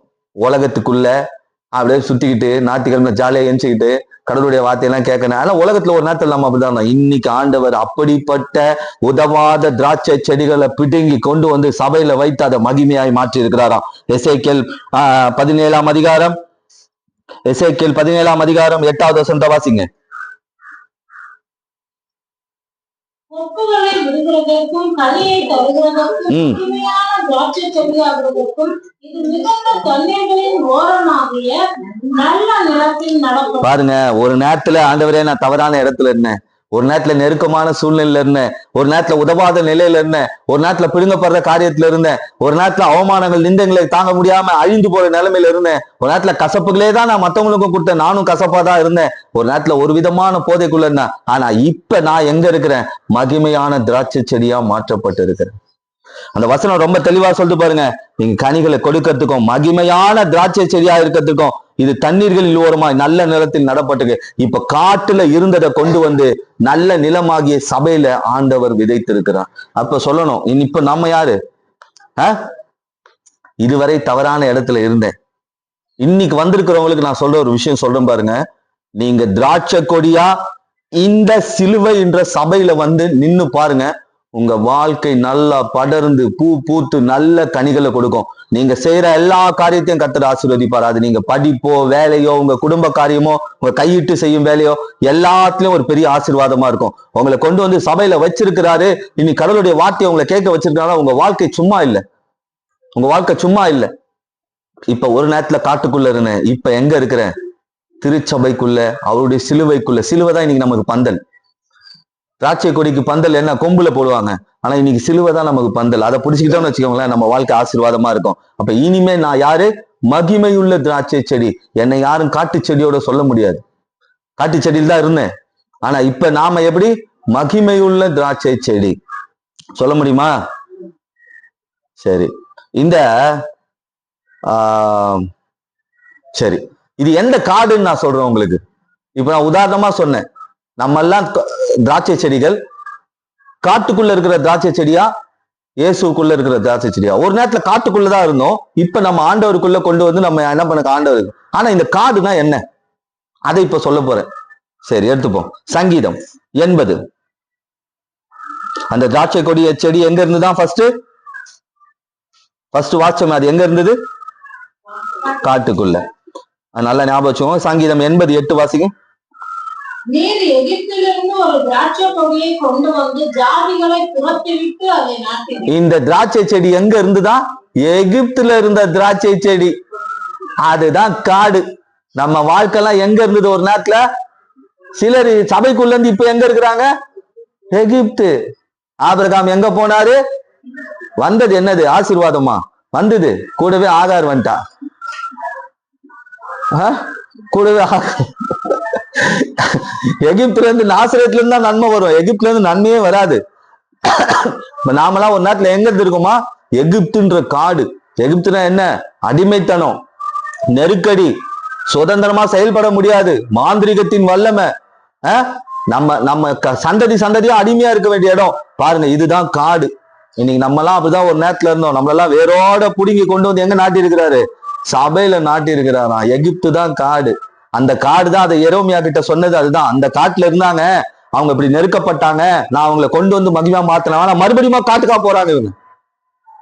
நான் கொண்டு வந்து சிலுவை மேல படர்ந்து வாங்க, உங்க வாழ்க்கை நல்லா பூத்து கொள்ளுங்கன்னா கொடி நேரா காட்டுக்கா போகுது. ஞாயிற்றுக்கிழமை வேணாம், வெள்ளிக்கிழமை வேணாம். நான் சொல்றேன் பாருங்க, உங்க வாழ்க்கையில ஒரு செழிப்பை பார்க்கணும், உங்க படிப்புல ஒரு செழிப்பை பார்க்கணும், உங்க பிசினஸ்ல ஒரு செழிப்பை பார்க்கணும், உங்க வேலையில ஒரு செழிப்பை பார்க்கணும், உங்க ஜபத்துல ஒரு செழிப்பை பார்க்கணும், உங்க ஆவிக்குரிய வாழ்க்கையில ஒரு செழிப்பை பார்க்கணும், உங்க பொருளாதார காரியத்துல ஒரு செழிப்பை பார்க்கணும்னா நீங்க மகிமை உள்ள திராட்சை செடியா இயேசுவின் தோட்டமாகிய சபைக்குள்ள, அவருடைய வார்த்தைக்குள்ள, அவருடைய மகிமைக்குள்ள இருக்கணும். அப்ப இன்னைக்கு ஆரம்பம் அற்பமா இருந்தாலும் நான் பூத்து குலுங்கிறத, கனி கொடுக்கறத உலகமே பார்க்கும். உலகமே பார்க்கும். இப்ப இந்த காடு எந்த காடா? இப்ப நிறைய பேர் எகிப்துல இருந்தாலும் சரி, நான் சொல்றேன் பாருங்க, நான் மகிமை உள்ள செடிதான். ஆனா நான் ஏதோ சூழ்நிலை எகிப்துல மாட்டிக்கினா உங்களை வெளியே கொண்டு வர்றது கர்த்தருடைய வேலை, உங்களை பிடிக்க வேண்டியது கர்த்தருடைய வேலை. எகிப்து வியாதியின் வல்லமை இருக்கிற இடம். நான் ஏற்கனவே சொன்னேன், மாந்திரிகத்தின் இடம். அதே போல எகிப்து எப்படிப்பட்ட இடம்? அடிமைத்தன இடம். நல்லா இருக்கும், நல்லா சாப்பாடு போடுவான், நல்லா பாக்குற மாதிரி இருக்கும், ஆனா அவனுக்குள்ள ஒரு வேகம் போயிட்டே இருக்கும். அதுதான் எகிப்து. ஆனா நான் சொல்றேன், அப்படிப்பட்ட இடத்துல நீங்க மாட்டிட்டு இருந்தாலும் ஆண்டவர் உங்களை கொண்டு வந்து எங்க நாட்ட போறாராம்? நல்ல நிலத்துல. உங்க வாழ்க்கையில எகிப்து இருக்கலாம், உங்க சரீரத்துல எகிப்து இருக்கலாம், உங்க குடும்பத்துல எகிப்து இருக்கலாம், உங்க பொருளாதார ரீதியான காரியத்துல எகிப்து இருக்கலாம். ஆனா நான் சொல்றேன், ஆண்டவரே, நான் திராட்சை செடிதான், ஆனா எகிப்துல மாட்டிட்டு இருக்கேன், என்ன வேரோட பிடுங்கி கொண்டு வந்து உங்க சபையில நாட்டிடுங்க. அதுதான் இந்த காடு எதை காமிக்குது? எகிப்தை காமிக்குது. அப்ப இனிமே நான் காட்டுக்குள்ள இருக்கிற திராட்சை செடி அல்ல, இயேசுவின் மகிமைக்காக உண்டாக்கப்பட்ட திராட்சை செடி. இந்த மகிமை உள்ள திராட்சை செடியா நாம இருக்கிறோமா? இருந்தா நமக்கு என்ன கிடைக்கும்? இப்ப நான் தான் மகிமை உள்ள திராட்சை செடி அப்படின்னு நான் சொல்றேன்னு வச்சுக்கோங்களேன், என்ன கொண்டு ஆண்டவர் என்ன செய்வார்? இப்ப நான் காட்டுக்குள்ள இருந்தேன், என்ன ஆண்டவர் கொண்டு வந்து சபையில வச்சு அவர் வார்த்தையை கொடுத்து என் வாழ்க்கையை வளமா ஆசீர்வதிக்கிறார். ஆசீர்வதிச்சா மட்டும் போதுமா? இந்த மகிமை உள்ள திராட்சை செடியா இருக்கிற நான் என்ன செய்ய போறேன்? இப்ப எத்தனை பேர் சொல்ல முடியும்? இப்ப சொல்லுங்க, எத்தனை பேருடைய வாழ்க்கை, குடும்பம், வேலை, பொருளாதார காரியங்கள் காட்டுக்குள்ள மாட்டின்னு இருக்கு? திராட்சை செடி போல. பந்தல்ல இருக்கிற செடி நல்லா வளரும், ஆனா காட்டுக்குள்ள இருக்கிற செடி நெருக்கப்படும். என்ன மாதிரி நெருக்கங்கள் வரும்? நான் சொன்னேன், என்னென்ன மாதிரி நெருக்கங்கள் வரும்? அதுல வளர்ற செடியை வச்சு ஒரு பிரயோஜனமா இருக்கு, ஒண்ணு வேலைக்கும் உதவாது. நான் அந்த வசனம் எல்லாம் பைபிள்ல தான் இருக்கு. ஒரு வேலைக்கு உதவியா? பைபிள்ல தான் இருக்கு. ஒரு வேலைக்கும் உதவாது. அடுத்தது என்ன சொன்னேன்? அக்கினி வந்த உடனே எரிஞ்சு சாம்பலா போயிடும். அடுத்தது காற்று அடித்த உடனே, வண்டல் காற்று அடித்த உடனே பிரச்சனைகள், போராட்டங்கள், நிந்தனைகள், அவமானங்கள் வந்த உடனே பட்டு போகும். அடுத்தது என்ன சொன்னேன்? நல்ல கனிகளை கொடுக்குன்னு பார்த்தா வளர்ந்து கசப்பான கனிகள். அடுத்தது என்ன சொன்னேன்? மகிமையா இருக்க வேண்டியது டாப் கிளாஸ் போதையா மாறிடுச்சு. ஆனா ஆண்டவர் சொல்றாரு, நீ இது வரைக்கும் எகிப்துன்ற காட்டுக்குள்ள இருந்தப்பா, உன் வாழ்க்கையில எகிப்து இருந்தது, உன் வாழ்க்கையில் நிந்தனை இருந்தது, அவமானம் இருந்தது, போராட்டங்கள் இருந்தது, வியாதி இருந்தது, நெருக்கடிகள் இருந்தது, கடன் இருந்தது. அந்த எகிப்துல இருந்து உன்னை கொண்டு வந்து சபையில நாட்டி இருக்கிற பார். இனிமே நீ சிலுவையில படர்ந்து பார், என் வார்த்தையை பிடிச்சு பார், உன் வாழ்க்கை மகிமையா ஆசீர்வதிக்கப்படும். சரி, இப்ப என்ன மகிமையா மாத்திட்டாருங்க? எகிப்துல இருந்து கொண்டு வந்துட்டார். எத்தனை பேர் சொல்ல முடியும் எகிப்துல இருந்து வெளியே வந்துட்டேன்? சிலர் எகிப்துலயே உட்காந்து நான் எகிப்துல இருந்து வெளியே வந்துட்டேன்னு சொல்லுங்க. எகிப்துல இருந்து வெளியே வந்தாச்சு, நான் மகிமை உள்ள திராட்சை செடி, சொல்ல முடியுமா? சில எகிப்து இருக்கு, ஆனா ஆண்டவர்ல ஒப்பு கொடுத்துருக்கு. ஆண்டவர் என்ன பிடிங்கிடுவார், என்ன பிடிங்கி கொண்டு வந்து நாட்டிடுவார், நான் என்ன நாட்ட வேண்டிய இடத்துல நாட்டிடுவார். சரி, இப்ப இந்த மகிமையான திராட்சை செடி, இப்ப சொல்லுங்க, இப்ப நான் காட்டுல இருக்கிற திராட்சை செடி இல்ல, இயேசுவின் மகிமையான திராட்சை செடி. நான் காட்டுல இருக்கிற திராட்சை செடி இல்ல, நான் இயேசுவின் மகிமையான திராட்சை செடி. ஆனா சில சில எகிப்து என்ன சுத்தி இருந்தாலும் ஆண்டவர் என்ன பிடிங்கிடுவார் கட்டாயம், அதுல இருந்து பிடிங்கி கொண்டு வந்து சபையில நாட்டிடுவார். சரி, இப்ப திராட்சை செடி மகிமை வந்துருச்சு, நமக்கு எல்லா மகிமையும் ஆண்டவர் கொடுத்துட்டார், வாக்கு தத்தத்தை கொடுத்துட்டார். நான் அதை சொல்ற ஒரு காரியம் நேற்று கூட பேசியிருந்தேன். இந்த சில காலகட்டத்துக்குள்ள நம்மளுடைய வளர்ச்சி பயங்கரமா இங்க இருக்கிற சபைகள் பார்க்கும். அப்ப பார்க்கும்போது ஐயோ சே, இந்த சபை இருக்கிற ரோடு இப்படி போட்டிருக்காங்களே, அந்த சபைக்காரங்களே செலவு பண்ணி பண்ணதுங்க. இந்த சபை இருக்கிற ரோட்ல மட்டும் இவ்வளவு செடி இருக்கு, எல்லாமே அவங்களே வச்சதுங்க. இந்த சபைக்கு மட்டும் ஒரு ஸ்பெஷல் கவனிப்பு கவர்மெண்ட் கொடுக்குது இல்லங்க, இயேசு கொடுக்குறாருங்க. அப்படி ஒரு சபையை கட்டுவோம். அப்படி ஒரு சபையை கட்டும் போது நம்மள இந்த மொத்த தேசமே திரும்பி பார்க்கும். ஒரு சபை ஒரு ஏரியாவுக்கு அடையாளமா மாறிடணும். இந்த சர்ச் இருக்கிற லேண்ட்மார்க் கேட்டா இந்த லேண்ட்மார்க் இதுன்னு சொல்லலாம், மல்லிப்பூனோட லேண்ட்மார்க் இது. அப்படி ஒரு சபையை கட்டுவோம். அப்படி கட்டுவோம். நம்மளை கொண்டு கடவுள் என்ன செய்வார்? ஏன்னா நம்ம மகிமையான திராட்சை செடியா இருக்கிறோம். இப்போ நம்மளை கொண்டு கடவுள் என்ன செய்வார்? ஆனா நம்ம என்ன செய்யக்கூடாது, அதுவும் இருக்கு. கொஞ்சம் மகிமை வந்துச்சுன்னு வச்சுக்கோங்க, நான் பார்த்துட்டேன். ஏன்னா மகிமை வரும்போதெல்லாம் எதெல்லாம் துள்ளிக்கிட்டு போதோ அதெல்லாம் பயங்கரமா அடி வாங்குது. நம்மகிட்ட பேசுறது ஆஸ்திரியா இப்படியா அப்படியான்றது, ஆனா பண்ற காரியம் எல்லாம் காதுக்கு வரும்போது பயங்கரமா வருது. என்னடா இது இப்படியெல்லாம் இது பண்ணிட்டு இப்படிலாம் பேசுறாங்களே அப்படின்ட்டு. ஏன்னா மகிமையில வளர்ந்துட்டேன். நான் வளர்ந்துட்டேன், படர்ந்துட்டேன், கனி கொடுத்துட்டேன், எல்லாம் ஓகே. அங்கதான் பிரச்சனையே ஆரம்பிக்குது. இப்போ ஒரு மனுஷன் கடவுளால் ஆசீர்வதிக்கப்படுறான்னு வச்சுக்கோங்களேன், அவன் வாழ்க்கை சேரா இருக்கும், குப்பையா இருக்கும். அவனை யாருமே கண்டு கூட மாட்டாங்க. அவனை கொண்டு வந்து கடவுள் நாட்டி வளர வைக்கிறாருன்னா அந்த வளர்ச்சி மற்றவர்களுக்கு ஆசீர்வாதமா இருக்கணுமே தவிர அந்த ஆசீர்வாதமே நம்மள அழிச்சிடக்கூடாது. சரி, எடுப்போம் நியாயாதிபதிகள். இப்ப நல்லா ஞாபகம் வச்சுக்கோங்க, நீங்க யாரு? இப்ப காட்டுக்குள்ள இருக்கிற திராட்சை செடியா? ஏங்க நாங்க திருப்பி காட்டுக்குள்ளேயே போறீங்க. மகிமை உள்ள திராட்சை செடி. ஆண்டவர் மகிமை பத்திட்டாரா, ஆசீர்வதிச்சிட்டாரா, சபை கொண்டு வந்துட்டாரா, மற்றவர்களை பார்க்கலாம் நம்மளை மேன்மையா வச்சிருக்காரா? நியாயாதிபதிகள் 9ஆம் அதிகாரம் 12ஆம் வசனம் வாசிங்க. அப்பொழுது மரங்கள் திராட்சை செடியை பார்த்து, நீ வந்து எங்களுக்கு ராஜாவா இரு. இப்ப பாருங்க கதை எங்க ஆரம்பிக்குது. மகிமை வந்த உடனே காட்டு செடி எல்லாம் திருப்பி வருது, எகிப்து வருது. பொல்லாத விஷயங்கள்லாம் நீ எங்களுக்கு ராஜாவா இரு, எங்களுக்காக ஜபம் பண்ண, எங்களுக்காக ஆலோசனை சொல்ல, நீ எங்களுக்கு ராஜாவா இருப்பா. எதெல்லாம் விட்டு வந்த காடு எப்படி வருது பாத்தீங்களா? இப்படிதான் ரட்சிக்கப்பட்டு மகிமைக்குள்ள வந்த பிறகு நம்மளுக்கு நாம கொஞ்சம் டெவலப் ஆன பிறகு காடெல்லாம் தேடி வரும். மரங்கள் என்ன சொல்றான் பாருங்க, அந்த வசந்த வாசிங்க. மரங்கள் திராட்சை கொடிய பாருங்க, மரம் திராட்சை செடியை எங்களுக்கு நீ என்னவாரு, ராஜாவா இரு. கொஞ்சம் யோசிச்சு பார்த்துருக்குமா? இந்த திராட்சை செடி மரங்களுக்கு ராஜாவா இருக்க முடியுமா? மரங்கள் பலமா ஒரு நேரத்தில் நெருக்கந்து இந்த மரம் தான், வளர விடாம பண்ணது இந்த மரம் தான், 4 பக்கமும் சுத்து போட்டு அடிச்சது இந்த மரம் தான், காடு தான். இப்ப இந்த மரம்லாம் என்ன சொல்றான், திராட்சை செடியை நீ எனக்கு ராஜாவா இரு. இப்படி சொன்ன உடனே நமக்கு என்ன வரும், நம்மள ராஜாவா இருக்க சொல்ற, நம்ம தானா ராஜா? ஏய் மரமே உட்காரு, ஏய் மரமே அசையாத. திராட்சை செடி சின்னது, ஒரு கொடி, அவ்வளவுதான். ஆனா மரங்கள்லாம் பெருசு. அதுங்களே ஐயா நீ எங்களுக்கு ராஜாவாரு ஐயா அப்படின்னா கொஞ்சம் உள்ளுக்குள்ள அந்த ஒரு தானா என்ன வரும், பெருமை வந்துடும். பாத்தியா, நான் மகிமை உள்ள திராட்சை செடி, அதுதான் வரக்கூடாது, அதுதான் வரக்கூடாது. 13வது வசனம் வாசிங்க. அதற்கு திராட்சை செடி, தேவர்களையும் மனுஷரையும் மகிழ பண்ணும் என் ரசத்தை நான் விட்டு மரங்களை அரசால போவேனோ. பதில் கொடுக்குது பாருங்க திராட்சை செடி. என்ன மகிமையா மாத்தினவர் இயேசு, அவருக்கு நான் மகிமையா இருப்பேனே தவிர உங்களுக்கு மகிமையா இருக்க மாட்டேன். ஏன்னா நம்ம மகிமை வந்த பிறகு உலகம் எல்லாம் நிக்கும். ஐயா நீங்க ஜெபம் பண்ணுங்கய்யா, சார் நீங்க எங்க வீட்டுல ஜெபம் பண்ணிட்டு போனா நல்லா இருக்கும். ஐயா நீங்க பேசினா போதியானு, சரியா போதியானு. ஏய் நான் பேச வேண்டியது இயேசுவோட. கிளம்பிக்கோ, அப்படியே காத்து வரட்டும், அப்படியே கிளம்பிக்கோ, காத்து வரட்டும். ஏன்னா ஒரு நேரத்தில் நீங்க நெருக்குனீங்க, ஆனா இன்னைக்கு உங்களால நெருக்க முடியாத இடத்துல கர்த்தர் என்னை கொண்டு போய் வைத்திருக்கிறார். ஏன்னா நான் சபையில நாட்டப்பட்ட மகிமையான திராட்சை செடி. என்னை எகிப்துல இருந்து ஆண்டவர் பிடிங்கி சபையில நாட்டி இருக்கிறார். இனிமே இந்த மரமே உன்னால என்ன நெருக்க முடியாது. இப்ப மரங்கள்லாம் ஃபுல்லா டோட்டல் சரண்டர். ஆனா இது சொன்ன பதில் பாத்தீங்களா? திராட்சை செடி, நான் தேவர்களையும் மனுஷர்களையும் அகல பண்ணும் ரசத்தை நான் விட்டு மரங்களை அரசார போவேனோ. அப்படின்னா என்ன அர்த்தம்னா, நான் இனிமே உங்களை சார்ந்தவன் அல்ல, நான் இயேசுவை சார்ந்தவன். நான் இயேசுவினால் மகிமைப்படுத்தப்பட்டவன். என் மகிமை இனிமே உங்களுக்கு கிடையாது, என் மகிமை இயேசுவுக்கு, இயேசுவை சார்ந்த மனிதர்களுக்கு. அப்படிதான் வரும். கொஞ்சம் நம்ம மகிமை ஆயிட்டோம்னு வச்சுக்கோங்க, அப்புறம் ஐயா ஜெபம் பண்ணுங்க, அம்மா ஜெபம் பண்ணுங்க, எங்க வீட்டுக்கு கொஞ்சம் வந்து நீங்க ஜெபம் பண்ண கூடாதா, ஜெபம் பண்ணா உடனே அந்த காரியம் கொஞ்சம் இதுவாகும் அப்படின்னா நம்ம மகிமை இவங்க பார்த்துட்டு அதுக்கப்புறம் என்ன பண்றது? ஹாய் நான் மரமாயிட்டேன், நீ வெறும் திராட்சை செடி அப்படின்றது. ஆனா நான் சொல்றேன், இன்னைக்கு உங்களை ஒரு மாதிரி பாக்குறாங்கன்னா ஒரு நாள் இவர்கள்லாம் உங்களை தேடி வருவார்கள். நான் சொல்லுவேன், என்ன எவ்வளவு தூரம் போனாலும் எவ்வளவு பணம் வேணா சம்பாதிச்சிடலாங்க, எவ்வளவு அதிகாரத்தை வேணா சம்பாதிச்சிடலாம். ஆனா தேவ மனுஷனுக்குள்ள இருக்க ஆவியை சம்பாதிக்க முடியாது, அவங்களோட ஜபத்தை சம்பாதிக்க முடியாது. கோடி ரூபாய் கொடுத்தா கூட சரி, பெரிய சபைக்கு போலாம், போயிட்டு என்ன பண்ணலாம், ஒரு 10,000 தூக்கி போட்டோன்னா அவரு இயேசுவின் நாமத்தினால அப்படி இப்படின்னு ஜபம் பண்ணலாம். ஆனா அந்த ஜபம் கேட்கப்படும் நினைக்கிறீங்களா? அது காசுக்கு பண்ற ஜபம். நியூஸ்ல வேணா வரும், ஆனா கிரியை செய்யாது.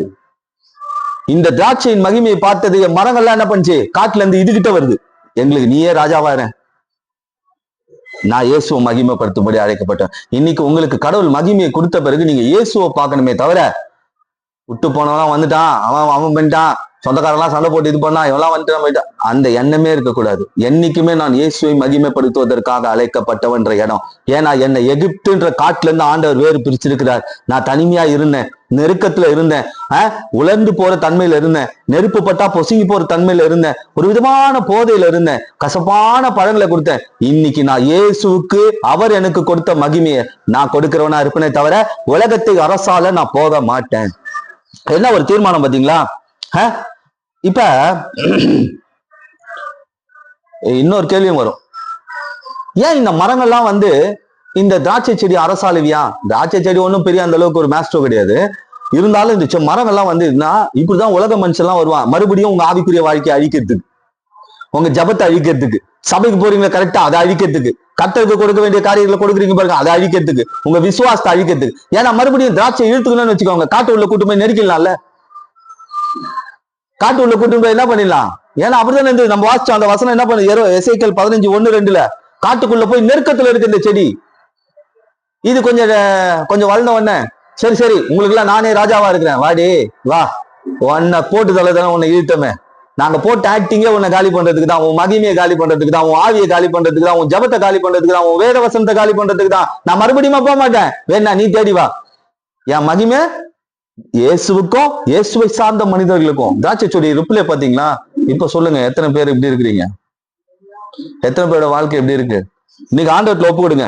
மகிமை வரும்பொழுது இயேசுவை மகிமைப்படுத்த கத்துக்கணும்.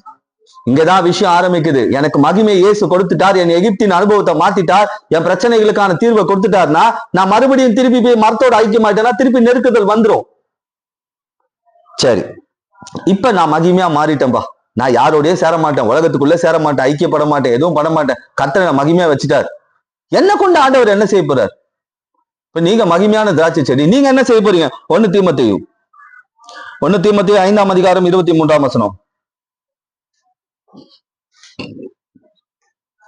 1 தீமோத்தேயு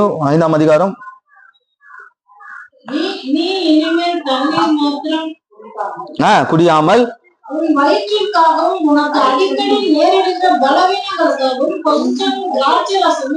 பவுல் வந்து தீமோத்தேயு சொல்றாரு, நீ பலவீனப்பட்டிருக்கிற, திராட்சை ரசம் எடுத்தாதான் உன்னுடைய பலவீனம் மாறும்ன்றது எனக்கு தெரியும், அதனால உன் வயிற்றுக்காக கொஞ்சம் திராட்சை ரசத்தை கூட்டிக்கொள். அப்ப மகிமுள்ள திராட்சை செடி மற்றவர்களுக்கு மருந்தா மாறும். நீங்க மகிமையான திராட்சை செடினா மற்றவர்களுடைய வாழ்க்கையில நீங்க தான் மருந்துங்க. கோடி ரூபாய் கொடுத்தாலும் வாங்க முடியாத மருந்து நீங்க பேசினா அந்த மருந்து அந்த வார்த்தை செயல்படும். கோடி ரூபாய் கொடுத்தாலும் ஒரு மருந்து செய்ய முடியாத உங்க வாயிலிருந்து புறப்படக்கூடிய வார்த்தை ஜபத்துல அது செஞ்சிடும். அதுதான் மற்றவருடைய வாழ்க்கையில இருக்கிற மனக்காயத்தையும் சரீர காயத்தையும் மாற்றக்கூடிய மருந்தா மாறிடுவீங்க நீங்க மகிமை உள்ள திராட்சை செடியா இருக்கும்போது. ஆனா காட்டுல இருக்கிற திராட்சை செடி என்ன பண்ணாது? மகிமை இருக்காது, அந்த செடி என்ன பண்ணாலும் பிரயோஜனம் இருக்காது. நீங்க இயேசுக்குள்ள அவருடைய வார்த்தைக்குள்ள வாக்கு தத்துவத்துக்குள்ள இருக்கும்போது மகிமையின் திராட்சை செடியா மாறுறீங்க. உலகத்துக்கு ஒத்த வேஷம் தரிக்க மாட்டீங்க, உலகமே வந்து நின்னாலும் அது காலில் விட மாட்டீங்க. ஆனா உங்க வாழ்க்கை எப்படி இருக்கும்? மற்றவர்களுக்கு மருந்தா இருக்குமா பாருங்க. பலவீனத்தை, அதாவது மற்றவர்களுடைய பலவீனத்தை போக்கக்கூடிய திராட்சை பழங்களா நீங்க இருப்பீங்க, திராட்சை செடிகளா இருப்பீங்க. இப்ப நீங்க பேசினாவே மருந்து, நீங்க ஜெபம் பண்ணாவே மருந்து. மன காயத்துக்கும் சரி, சரீர காயத்துக்கும் சரி, நீங்க தான் மற்றவர்களுக்கு மருந்து. உங்க குடும்பத்துல நிறைய பேர் இது எப்பயாவது சொல்லியிருப்பாங்க, உங்ககிட்ட ஒரு 10 நிமிஷம் பேசினா போதும், மன ஆறுதலா இருக்கு சொல்லியிருப்பாங்களா? ஏதாவது ஒரு சூழ்நிலை சொல்லியிருப்பாங்க. அது ஏன் தெரியுமா? நீங்க மகிமையின் திராட்சை செடியா இருக்கிறீங்க. அதுதான் விஷயம். உங்ககிட்ட வந்து கொஞ்ச நேரம் பேசிட்டு போனா, அப்போ பெரிய பணக்காரனா இருப்பான், பெரிய ஆளா இருப்பாங்க, இங்க வந்து உங்ககிட்ட ஒரு 10 நிமிஷம் பேசினா ஒரு மனசுக்கு ஒரு ஆறுதல் கிடைச்சிதுன்னு பாருங்க. அப்ப தெரிஞ்சுக்கலாம் நாம மகிமையின் திராட்சை செடி தான், நம்ம எகிப்துல இல்ல, நம்ம கடவுளுக்குள்ள இருக்கிறோம். நம்ம கிட்ட எது இருக்கோ இல்லையோ, ஏங்க சொல்லுங்க, ஒரு டாக்டர் கிட்ட போனா ஒரு பெரிய பிரச்சனை, ஒரு பெரிய ஆபரேஷன் அப்படின்னு வச்சுக்கோங்களேன், 5 லட்சம் கொடுங்க 10 லட்சம் கொடுங்க. ஓகே டாக்டர், அந்த 5 லட்சம் 10 லட்சம் கொடுத்து சரி பண்ண முடியாத காரியத்தை கூட இயேசு பாருங்க, ஒரு அம்மா செத்தே போட்டாங்க, ஒரு புள்ள செத்தே போச்சு. அது எந்த டாக்டர் கிட்ட போனாலும் எவ்வளவு லட்சம் கொடுத்திருந்தாலும் சரியா இருக்காது. அவர் வார்த்தை பேசு, தலிதா குமின்னார், எந்திரு சிறு பெண்ணை எந்திரு, மகிமை உள்ள திராட்சை செடி. உங்க வாயில இருந்து ஒரு வார்த்தை வருது பாருங்க, அப்படின்னா என்ன அர்த்தம்னா, உங்களை மகிமை உள்ள திராட்சை செடியா ஆண்டவர் வச்சிருக்காருன்னா, இனிமே நீங்க உங்க படிப்பை பார்த்து பேசுங்க, உங்க வியாபாரத்தை பார்த்து பேசுங்க, உங்க எதிர்காலத்தை பார்த்து பேசுங்க, உங்க பிரச்சனையை பார்த்து பேசுங்க, உங்க சத்துருக்களுக்காக பேசுங்க. அது மாறிடும். இன்னைக்கு நீங்க பேசுங்க, உங்க பேங்க் பிரச்சனைக்காக பேசுங்க, உங்க வீடுக்காக பேசுங்க. ஏன்னா நீங்க மகிமை உள்ள திராட்சை செடினா மற்ற காரியத்தை உங்களால மாற்ற முடியும். சரி, இன்னொரு வசனத்தை கூட வாசிப்போம். லூக்கா 10ஆம் அதிகாரம் 34வது வசனம். லூக்கா 10ஆம் அதிகாரம் 34வது வசனம். லூக்கா 10 வந்து அவனுடைய காயங்களில் எண்ணெயும் திராட்சை ரசமும் வார்த்து காயங்களை கட்டி அவனை தன் சுய வாகனத்தின் மேல் ஏற்றி. போதும். இப்ப பாத்தீங்களா, எதை ஊத்தி இது காயம் கட்டினாங்களா? எங்க கேள்விப்பட்டிருக்கீங்களா? திராட்சை ரசம் டிஞ்சரை விட பெருசா வேலை செஞ்சிருக்குங்க. நீங்க தான் அந்த மகிமையான திராட்சை ரசம். மற்றவருடைய காயத்தை கட்டக்கூடிய வல்லமை உங்ககிட்ட தான் இருக்கு, யாருக்கிட்டையும் இல்லை. மற்றவருடைய வாழ்க்கையில இருக்கிற காயத்தை கட்டுற திராட்சை ரசமே நீங்க தான். உங்ககிட்ட எதுவுமே இல்லைன்னு மற்றவங்க பார்க்கலாம், ஆனா உங்களுக்குள்ள ஒரு விஷயம் இருக்கு, நீங்க மகிமை நிறைந்தவர்கள். காட்டுக்குள்ள இருக்கிற வரைக்கும் அந்த மகிமையை பார்க்க முடியாதுங்க, கசப்பு தான் பார்க்க முடியும். உலகத்துக்குள்ள இருக்கிற வரைக்கும் கசப்பை தான் பார்க்க முடியும். உலகத்துக்குள்ள இருக்கும்போது நெருக்கம் தான் பார்க்க முடியும். உலகத்துக்குள்ள இருக்கும்போது எரிந்து போறதுதான் பார்க்க முடியும். என்ன எல்லாம் போறவங்க என்ன பார்ப்பான், இவன் காட்டுக்குள்ள இருக்காயா, இவன் ரோஜா பூவாவே இருந்தாலும் காட்டுக்குள்ள இருக்கான், இவன் திராட்சை செடியாவே இருந்தாலும் காட்டுக்குள்ள இருக்கான். ஆனா அது பராமரிக்கிற இடத்துல இருக்கும்போது அது அலங்காரம், இல்லைன்னா அது அலங்கோலம். நம்ம எங்க இருக்கிறோம் அது ரொம்ப முக்கியம். நம்ம அலங்காரமா இருக்கிறோமா, அலங்கோலப்படுத்துற இடத்துல இருக்கிறோமா? சந்தன மரமே இருந்தாலும் சாக்காடையில இருந்துச்சுன்னு வச்சுக்கோங்க, அதுக்கு அலங்காரம் கிடையாதுங்க. அதே வீட்டுக்குள்ள இருக்கும்போது அது அலங்காரம். இப்போ ரோட்ல போற அந்த சப்பாத்தி களி செடி இருக்குல்ல, ரோட்ல இருக்கும், இப்பெல்லாம் இங்க இல்ல, முன்னதான் நிறைய இருந்தது. அது ரோட்ல இருக்கும்போது அலங்கோலம். இப்ப அதை போன்சாயின்னு வச்சு சாப்ட்வேர் கம்பெனில வச்சிருக்கான், அலங்காரம். அதே முள்ளுதான், தொட்டா குத்தம், அலங்காரம். இருக்கிற இடம் யோசிச்சு பாத்தீங்களா? கேக்டஸ் ட்ரீ போன்சாய் அப்படின்றான். பவுல்ல வச்சு தான் வளர்ந்துருக்கு, முள்ளு முள்ளாகுது, கைய வச்சா குத்தம். அதே இங்க இருந்தா நம்ம என்ன பண்ணுவோம், முள்ளு செடி வந்து வெட்டி போடணும். ஆனா அது சாப்ட்வேர் கம்பெனில பவுல்ல வச்சு. நான் சொல்றேன் பாருங்க, உங்க மகிமை உங்களுக்கு தெரியல, நீங்க இருக்கிற இடம் உங்களை தீர்மானிக்கும்.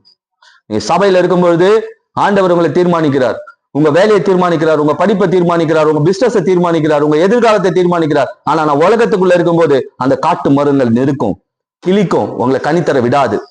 அப்ப இன்னைக்கு மகிமையான திராட்சை செடியா இருக்கிற நீங்க தான் மற்றவருடைய பலவீனத்திற்கு மருந்து. அப்படின்னா நீங்க பேசினா மருந்து, நீங்க ஜெபிச்சா மருந்து. இப்ப பிரச்சனைகளை பார்த்து பேசுங்க, நான் மகிமை உள்ள திராட்சை செடின்னு சொல்லி. அது போல மற்றவருடைய காயங்களை கட்டக்கூடிய மருந்து. எகிப்துல இது பரவாயில்ல, எகிப்துல வந்து காயங்கள், பெரிய காயங்கள் ஆயிடுச்சுன்னா என்ன பண்ணுவாங்க தெரியுமா? ரணக்காயங்கள் பெருசாயிடுச்சு, வயிற்றுல பெரிய புண்ணு மாதிரி வந்து ஆழமா போயிடுச்சு, காலில் புண்ணு மாதிரி வந்து ஆழமா போயிடுச்சு அப்படின்னா என்ன பண்ணுவாங்கன்னா, அந்த காலத்துல மருந்து எல்லாம் கிடையாதுல்ல, என்ன பண்ணுவாங்க, ஒரிஜினல் மலை தேன் இருக்கு இல்லையா, அந்த தேனை எடுத்துட்டு வந்து என்ன பண்ணுவாங்க, அந்த காயத்து மேல ஊத்திடுவாங்க, ஊத்திட்டு அப்படியே விட்டுருவாங்க காயட்டோன்ட்டு. அந்த காயம் பரவவும் பரவாது, அந்த காயம் இன்ஃபெக்ஷன் ஆகாது. ஏன்னா அந்த தேன் என்ன விஷயம்னா, ஆன்டி ஆக்சைடு அதிகமா இருக்கிறதுனால அதை சீல் பிடிக்க விடாத அளவுக்கு தடுக்குமா, பெரிய பெரிய ரணகாயங்களை தடுக்குமா. அது மட்டும் இல்லாம வெளியில இருக்கிற காத்து உள்ள போகாத அளவுக்கு ஒரு கோட் மாதிரி ஃபார்ம் ஆக்கிடுமா அந்த தேன். அந்த தேன் என்ன பண்ணுமா, அந்த காயத்துல இருக்கிற காரியங்கள் எல்லாத்தையும் இழுக்குமா. ஆனா இதை விட இன்னொரு விஷயம் இருக்கு. திராட்சை ரசம் குடிக்கிறோம் இல்லையா, நம்ம அதை விதையோடு சாப்பிட்டோம்னா உடம்புல உள்ளுக்குள்ள எப்படிப்பட்ட உறுப்புகள்ல காயம் இருந்தாலும் சரியா, அதை கண்ணுக்கு தெரியாம மாத்திருமா, கேன்சரே சரியாக்கிடுமா. திராட்சை பழத்துடைய விதைகள் அவ்வளவு லட்சங்களுக்கு வியாபாரம் போதான், கேன்சரே சரியாக்கிடுமா. கண்ணில் பாக்குற திராட்சை ரசிகா அப்படின்னா நாம தான் இன்னைக்கு மகிமையின் திராட்சை செடி. சொல்லுவாங்க பாருங்க, பிரச்சனையோட வந்தாங்க, இதெல்லாம் தேருமா தேராதான்னு வந்தாங்க, ஜபம் பண்ணாங்க, என்ன ஆச்சுன்னே தெரியல, பட்டாளு சரியா போச்சு. அதுதான் நமக்குள்ள இருக்கிற அந்த மகிமை அங்க போய் அவருடைய காயத்தை கட்டி இருக்கு, பிசாசை விரட்டி இருக்கு. அது மனக்காயமோ உடல் காயமோ, நீங்க மகிமையின் திராட்சை ரசமா இருக்கும்போது உங்கள் வாழ்க்கை மாறும். சரிங்களா? ஆனா நான் எங்க இருக்கணும்? கடவுளுக்குள்ள, கடவுளுடைய வார்த்தைக்குள்ள, அவருடைய திருச்சபைக்குள்ள, ஓய்வு நாள் ஆராதனைக்குள்ள நாம என்ன பண்ணணும்? தெளிவா இருக்கணும். கடைசியா ஒரு வசனத்தை வாசிப்போம். யோவான் 15ஆம் அதிகாரம் 5வது வசனம். யோவான் 15ஆம் அதிகாரம் 5வது வசனம்.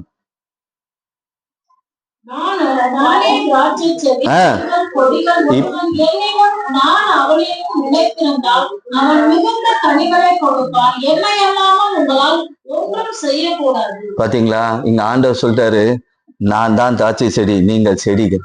இப்ப நமக்கு படர வேண்டிய நம்ம கொடிகள் எங்க தெரியுமா? கல்வாரி சிலுவையில. அங்க அவர் சிந்தின ரத்தம் தான் நமக்கு உரம். அந்த செடி, அந்த பந்தல் தான் நமக்கு பிடிப்பு. வேற எதுல படர்ந்தாலும் நம்ம என்ன ஆயிடுவோம்? காத்தடிச்சா கீழே விழுந்துருவோம், அனல் வந்தா பொசிங்கிடுவோம், இல்ல மத்த மரங்கள் மத்தியில போனா நெருக்கப்படுவோம். ஆனா சிலுவை எனும் கொடியில நம்முடைய வாழ்க்கையை ஒப்பு கொடுக்கும் போது, அதாவது இயேசுவோடு இணைத்து கொள்ளும் போது நம் வாழ்க்கை மகிமையா மாறும். அப்ப இன்னைக்கு இப்ப நீங்க தான் சொல்லணும், காட்டுல இருக்கிறீங்களா இல்ல சபையில இருக்கிறோமா? மகிமையா இருக்கிறோமா இல்ல பட்டு போயிருக்கிறோமா? வளர்ந்து இருக்கிறோமா அல்ல நெருக்கப்பட்டு இருக்கிறோமா? இல்ல அவமானங்கள், நிந்தனைகள், போராட்டங்கள் வந்த உடனே பட்டு போயிருக்கிறோமா இல்ல துளுத்து கனி கொடுக்கிறவர்களா இருக்கிறோமா? இல்ல மற்றவருடைய காயத்தை ஆற்றுகிறவர்களா இருக்கிறோமா? இன்னைக்கு ஆண்டவர்ல ஒப்பு கொடுப்போம். ஆண்டவரே, நான் எப்படிப்பட்ட செடி உங்களுக்கு தெரியும், ஆனா இப்பயே என் வாழ்க்கையில எகிப்துன்ற காட்டுல நான் இருந்தா என்னை பிடுங்கி கொண்டு வந்து வார்த்தைக்குள்ள சபைக்குள்ள நட்டுடுங்க.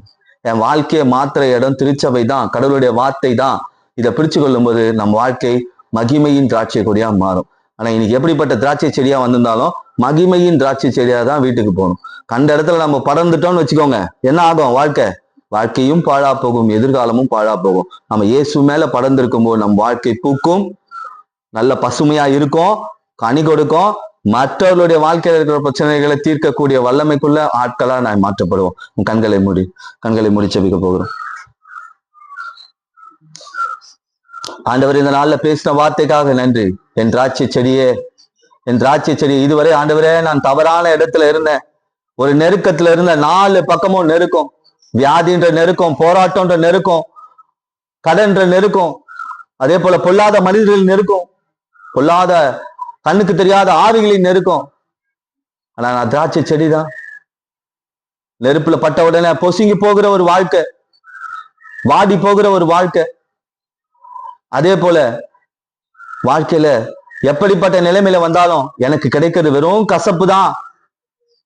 நான் உலகத்திற்குள்ள, உலக போதைக்குள்ள, உலக மயக்கத்திற்குள்ள இருக்கிற செடியா. ஆனா என்ன எகிப்துன்ற காட்டுக்குள்ள இருந்து நீங்க வேறு பிடுங்கி கொண்டு வந்து திருச்சபையில நாட்டி இருக்கிறீங்க. காரணம், என்ன மகிமை உள்ள திராட்சை செடியாய் மாற்றுவதற்கு, என் வாழ்க்கையை மகிமையா மாற்றுவதற்கு, என் படிப்பை, என் வேலையை, என்னுடைய தொழிலை, என்னுடைய எதிர்காலத்தை, பிள்ளைகளை, சந்ததிகளை மகிமையாய் மாற்றுவதற்கு கொண்டு வந்து நாட்டி இருக்கிறீர்.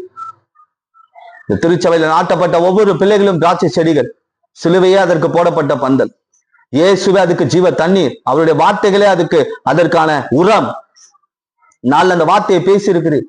இந்த விசுவாச பிள்ளைகளுடைய வாழ்க்கையில எப்படிப்பட்ட பள்ளங்கள் மேடுகள் வந்தாலும் சரி, கர்த்தாவே, இந்த திராட்சை செடிகள் கர்த்தருடைய நிழல்ல வந்திருக்கிறது, வளரும்படி நீர் வளர செய்வீராக. இனி ஒவ்வொரு ஓய்வு நாளிலும் ஜப கூட்டங்கள்ல நான் உலகத்துல இருந்தால் அது எகிப்துல இருப்பதற்கு சமம். அது என்னை நெருக்கும், அது என்னை பாழாக்கும், என்னை அழித்து விடும். ஜபத்தில் இருக்கும்பொழுது, இயேசுவின் வார்த்தையில் இருக்கும்போது, ஓய்வு நாள் திருச்சபை ஆராதனைக்குள்ள வரும்பொழுது, இயேசு எனக்கு ஜீவ தண்ணீரை கொடுக்கிறார், என் வாழ்க்கைக்கான உரத்தை கொடுக்கிறார், என் வாழ்க்கை செழிப்பாகும், என் வாழ்க்கை கனிவு உள்ளதாய் மகிமை நிறைந்ததாய் மாறும். என்னுடைய கனி, என்னுடைய மகிமை மற்றவருடைய வியாதியும் காயத்தையும் மற்றவர்களுக்கு ஆசீர்வாதமா இருக்கும். ஏன்னா நான் இயேசுவில் நிலைத்திருக்கிறேன். அப்படி ஒரு விசுவாச பிள்ளைகளுக்கு கிரியை செய்தோம். நாளை கர்த்தர் பேசுற வார்த்தைக்காக நன்றி. இனி ஒவ்வொரு வாரமும் விசுவாச பிள்ளைகள் உலகத்திற்குள் போகாது, கர்த்தருக்குள் வந்து இன்னும் செழிப்பாய் வளர ஒவ்வொரு விசுவாச பிள்ளையோட இருதயத்தை நீர் ஏவி ஆண்டவர் திருச்சபையில கொண்டு வந்து நிறுத்த போவதற்காய் நன்றி. அது கர்த்தர் ஒப்பு கொடுக்கிறோம். வந்திருக்கிற பிள்ளைகளுடைய வாழ்க்கை ருசி மிகுந்ததா இருக்கட்டும், மகிமை நிறைந்ததா இருக்கட்டும். கர்த்தர் அப்படியாய் நல்ல கனிகளை தரத்தக்கதாய் கர்த்தர் அந்த வளர்த்தி ஆசீர்வதிக்க போவதற்காய் நன்றி.